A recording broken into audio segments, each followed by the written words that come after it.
संगठन जो है सत्ता की परिक्रमा में व्यस्त है। संगठन जो है उसको सत्ता का मोतियाबिंद हो चुका है।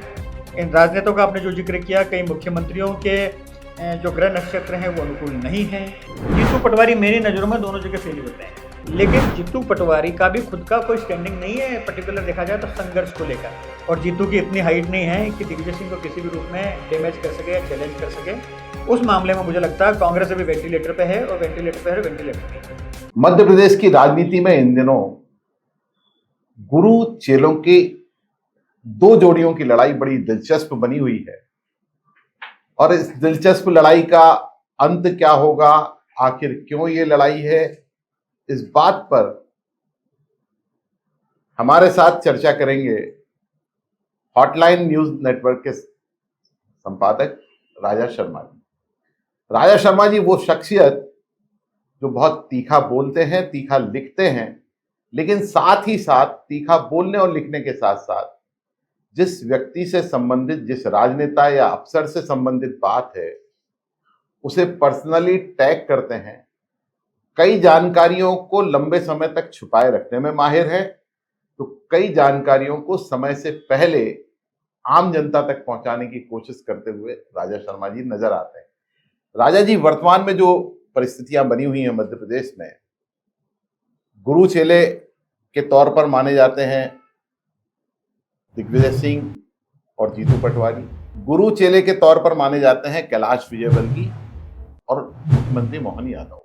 इन दोनों के बीच एक जबरदस्त खींचतान चल रही है जो सार्वजनिक हुई है।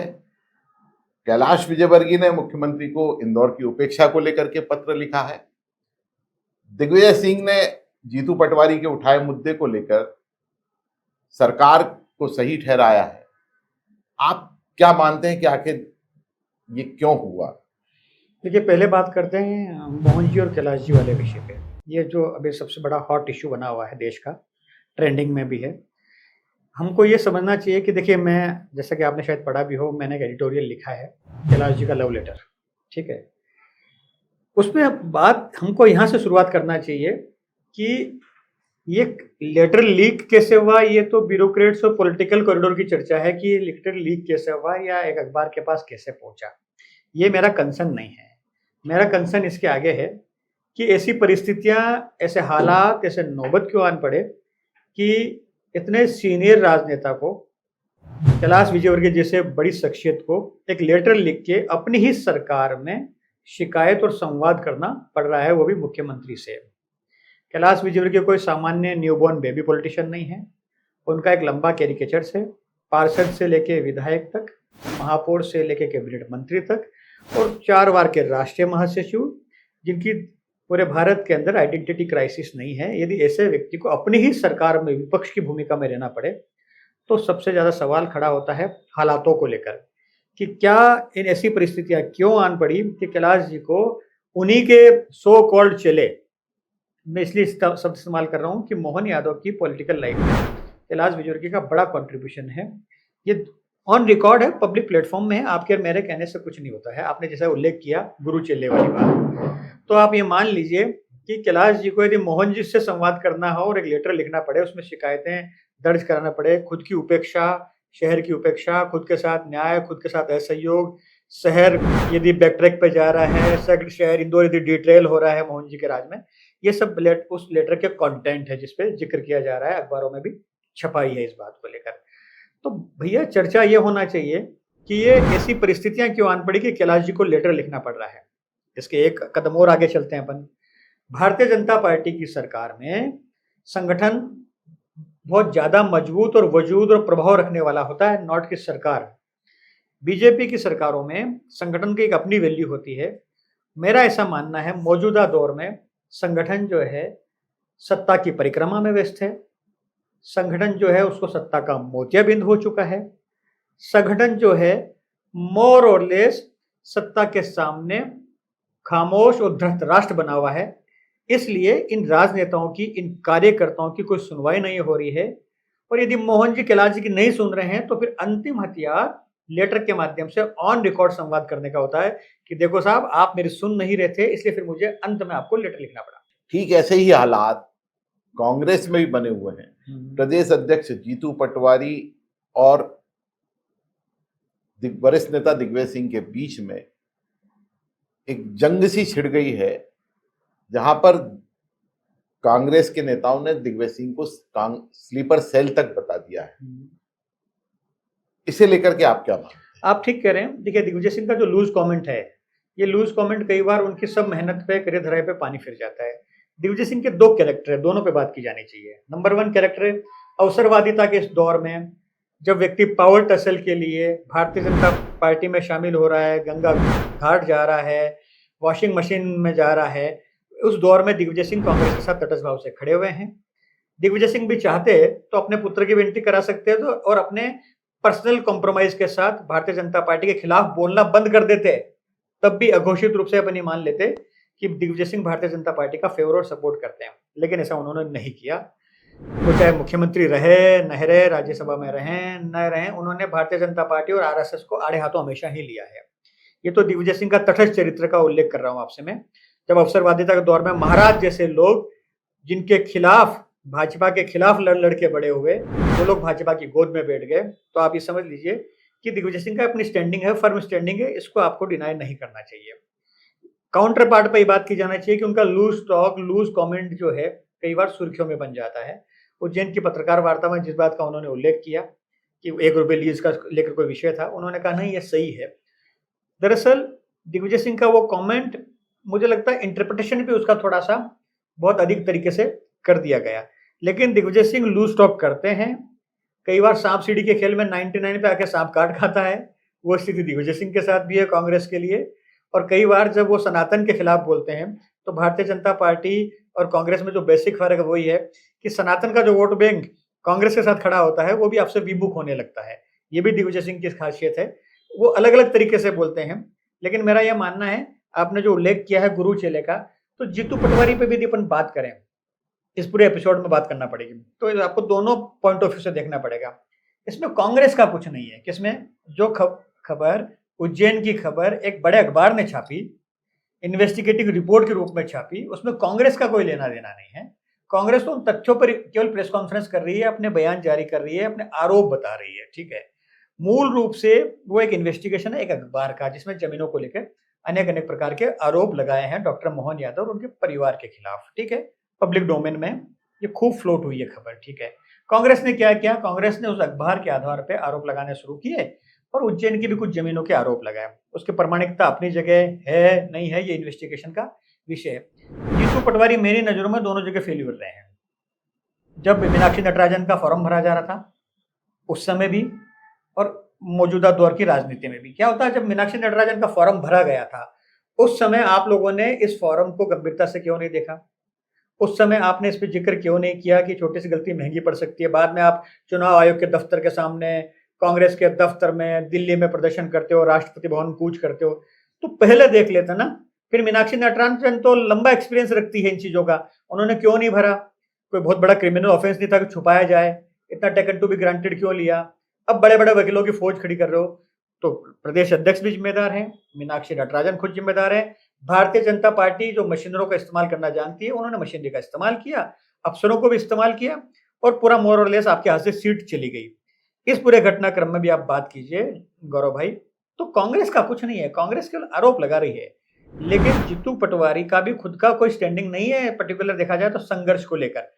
आपका तथ्यात्मक जो संघर्ष है वो नहीं दिख रहा है। आप केवल वो बातें कर रहे हो जो बातें कोई दूसरा मुद्दा उठा देता है, उसके ऊपर आप केवल तैरते हो, आपकी खुद की कोई नाव नहीं। एक दिलचस्प संयोग भी है जी कि मध्य प्रदेश की राजनीति में कैलाश विजयवर्गीय कई बार दिग्विजय सिंह को अपना गुरु बता चुके हैं, अपना बड़ा भाई बता चुके हैं, और आज जो वर्तमान परिस्थिति है उसमें दोनों गुरु चेले ही परेशान हैं। बिल्कुल। तो क्या दोनों की कहीं जो स्टैंड खड़े हुए मुद्दे जो बने हैं पूरे मध्य प्रदेश की राजनीति में, क्या कहीं दोनों की मिली भगत आपको लगती है कि एक दूसरे को देखकर या एक दूसरे से सीख कर ये काम किया गया? नहीं, मुझे नहीं लगता। दोनों के पॉलिटिकल स्टैंडिंग और पॉलिटिकल उम्र दोनों मैटर करती है। दोनों उतार पे हैं। राजनीतिक दृष्टिकोण से देखा जाए तो तकरीबन दोनों का 50 साल का पॉलिटिकल कैरियर है और दोनों बड़े नाम हैं, उससे भी आपको इनकार नहीं कर सकते राजनीति के अंदर। दिग्विजय सिंह का पॉलिटिक्स करने का अपना स्टाइल है। उनकी पॉलिटिक्स जो है भारतीय जनता पार्टी के प्रति मुखर होकर बोलना, बीजेपी पे जो संबंधित आरोप है तथ्यों के साथ आरोप लगाना, कागजों के साथ आरोप लगाना और संघ को भी आड़े हाथों लेना। राम मंदिर पर भी दिग्विजय सिंह मुखर रहे हैं। कैलाश जी के साथ दिक्कत यह है कि कई बार वो लूज टॉक कर जाते हैं। उनका लूज टॉक वो हिट विकेट जैसी बात बन जाती है कि वो भारतीय जनता पार्टी को लेकर कहें या व्यवस्थाओं को लेकर कहें, वो कई बार लूज टॉक करते हैं, तो मैं उनको कई बार हिट विकेट बोलता हूँ। लेकिन मौजूदा दौर में कैलाश जी की जो वेदना, पीड़ा या जो लेटर आया है, वो एक मुझे लगता है कि पानी नाक के ऊपर जाने लगा था। उन परिस्थिति के अंदर उनको लेटर लिखना पड़ा। ऐसा नहीं है कि शिवराज के समय कैलाश परेशान नहीं थे। शिवराज के समय भी कैलाश परेशान थे। शिवराज के समय भी अफसर कैलाश जी की कितनी सुनते थे आप और मैं जानते हैं। लेकिन वो अपनी शर्तों पे पॉलिटिक्स कर भी रहे थे। इस दौर में मुझे लगता है कुछ ज्यादा हो गया है, इसलिए उनको लेटर लिखने की आवश्यकता पड़ी। तो दोनों का अपना अपना पॉलिटिकल स्टाइल है, दिग्विजय सिंह का और कैलाश जी का। लेकिन यदि कैलाश जी विपक्ष की भूमिका में आ गए आज की डेट में लेटर लिखकर, मेरा स्पष्ट मानना है कि आप आज की डेट में सरकार में होते हुए विपक्ष में हो, क्योंकि आपकी चल नहीं रही है, आपको सुन नहीं रही है। आप ही के सरकार, सो कॉल्ड आप ही के शिष्य डॉक्टर मोहन यादव, जिनकी पॉलिटिकल ग्रोथ में आपका बड़ा कंट्रीब्यूशन रहा है, उसके बाद भी यदि वो आपकी सुन नहीं रहे हैं, तो अंतरात्मा में आपको भी झांकना पड़ेगा और संगठन को भी झांकना पड़ेगा कि क्या सत्ता निरंकुश हो चुकी। ज्योतिष और अध्यात्म पर भी आपकी बहुत अच्छी पकड़ है और कई बार आपकी टिप्पणियां बहुत महत्वपूर्ण होती हैं जी। और जैसा कि हाल फिलहाल में जब आपने बताया कि गुरु 2 तारीख से परिवर्तित हो रहे हैं, परिवर्तित हुए भी, तो क्या गुरु का परिवर्तन इन चारों राजनेताओं के ऊपर पड़ रहा है? देखिए, ये बहुत इंपॉर्टेंट विषय है और ये गंभीर रिसर्च का विषय भी है। जब मैंने कहा 2 जून से गुरु जो है कर्क में आ रहे हैं और ये विक्रम संवत 2083 जो चल रहा है, ये पूरा 2027 के मार्च अप्रैल तक गुरु का प्रभाव में रहेगा। जो लोग ज्योतिष को समझते हैं वो मेरी बात से इत्तेफाक रखेंगे कि ये पूरा संवत्सर जो है गुरु और मंगल के अधीन है और इस संवत्सर का नाम ही रौद्र है और गुरु खुद अतिचारी मुद्रा में है, रौद्र अवतार में है। तो आप मान के चलिएगा जो चीज होगी स्पीडी होगी। मेरा ऐसा मानना है जितने भी ग्रह नक्षत्रों का प्रभाव आपको पॉलिटिकल सीन में देखने को मिल रहा है, मैं आपके शो में ऑन रिकॉर्ड बोल के जा रहा हूँ, नितिन नवीन की टीम में भी आपको बड़े बदलाव देखने को मिलेंगे। पूरा पॉलिटिकल सिनेरियो जुलाई के अंदर बदलता हुआ दिखेगा। आप ऐसे बदलाव जो एक्सपेक्ट नहीं कर रहे हैं वो भी कई चीजें आपके सामने आएगी। तो अब गुरु मूल कार्य की बदलाव का है, वो वैसे जो स्टेब्लिश ट्रूथ है उसको बदलता है गुरु। और मौजूदा दौर में गुरु जो है अतिचारी मुद्रा में है, तो अतिचारी मतलब स्पीड उनकी हाईएस्ट होगी, परवाह नहीं कर रहे हैं किसी की। तो आप देखिए जुडिशरी के अंदर मामले आएंगे, राम मंदिर का जो चंदा चोरी का मामला आ जाए, मैंने अप्रैल में लिखा था कि कई साधु संतों और देवस्थानों को लेकर कई एक्सपोजर होंगे, यदि आपको ध्यान होता हॉटलाइन पढ़ते हैं। अब ये मई जून के अंदर आपके सामने मामला आ गया, कई साधु संत एक्सपोज होंगे, कई एजुकेशन से जुड़े मुद्दे आएंगे, जैसे नीट की एग्जाम आई वो भी गुरु के अधीन है। तो गुरु अभी अतिचारी मुद्रा में है। अतिचारी मुद्रा में जब गुरु रहते हैं तो कई बार स्टेब्लिश ट्रुथ को भी वो अपने हिसाब से डंडे के बल पे परिभाषित करते हैं। इन राजनेताओं का आपने जो जिक्र किया, कई मुख्यमंत्रियों के जो ग्रह नक्षत्र हैं वो अनुकूल नहीं है। मोहन जी को लेकर मैंने ऑन रिकॉर्ड लिखा है सितंबर के अंदर कि मंगल और राहु से ग्रसित हो आप, आने वाले समय में आपको परेशानियों का सामना करना पड़ सकता है। ये सितंबर में लिखा और जून में आते आते परेशानी आपको सामने दिख रही है। तो सबके अपने अपने प्लैनेट्स हैं, कौन जाएगा कौन रहेगा इसके लिए मैं आपको एक अलग से जब शो होंगे तब ऑन रिकॉर्ड बता दूंगा। अभी अपने दर्शकों को जिज्ञासा बनी रहने दीजिए कि कौन रहेगा और कौन जाएगा।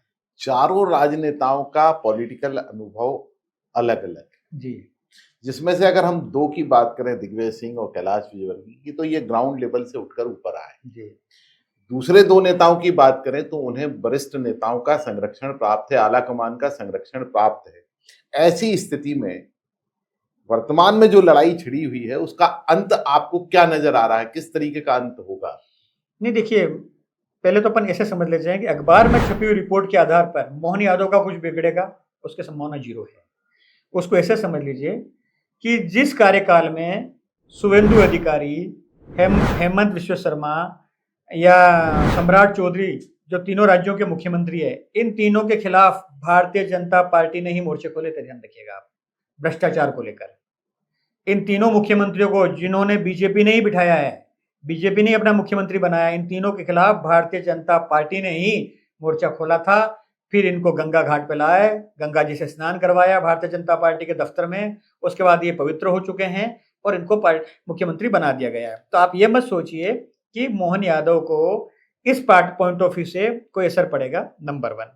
कैलाश जी का लेटर भी मोहन यादव की कुर्सी पे कोई असर नहीं डालेगा। कोऑर्डिनेशन कम्युनिकेशन का एक संवाद होगा, इनको भी बिठा के समझाया जाएगा। ये सब बातें ग्रह नक्षत्रों के अधीन है, उसको उस पे विषय पे छोड़ देते हैं। बीजेपी इस पॉइंट ऑफ व्यू से इन पे कोई एक्शन लेने वाला नहीं है।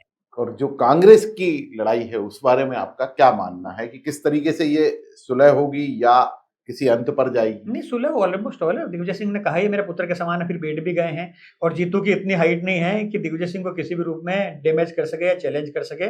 दिग्विजय सिंह के सामने जीतू बच्चे हैं। जीतू के साथ एक जो सबसे बड़ा प्लस पॉइंट है, युवा है, एनर्जी है, तटस्थ है और मतलब हार्डकोर मेहनती है। लेकिन स्मार्ट वर्क और हार्डकोर का दोनों अलग अलग जमाना है। अब दुनिया स्मार्ट वर्क पे आ गई है।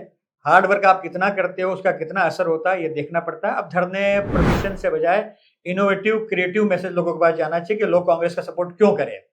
उस मामले में मुझे लगता है कांग्रेस अभी वेंटिलेटर पे है और वेंटिलेटर पे ही है। वर्तमान राजनीतिक लड़ाई के चारों नेताओं के अनुभव, गुण, दोष सभी राजा शर्मा जी ने बता दिए हैं। अब लड़ाई का अंत क्या होगा, जैसा उन्होंने खुद कहा कि आप सबके मन में एक उत्सुकता बनी रहना चाहिए। आने वाले समय में हम एक अलग शो के साथ इस पर चर्चा करेंगे। राजा शर्मा जी हमारे साथ कार्यक्रम में शामिल हुए, उसके लिए धन्यवाद। Thank you. आप सभी से निवेदन है कि अगर आपको हमारे कार्यक्रम पसंद आते हैं तो खबर नेशन यूट्यूब चैनल को सब्सक्राइब कीजिए, लाइक कीजिए और शेयर कीजिए। धन्यवाद। Thank you.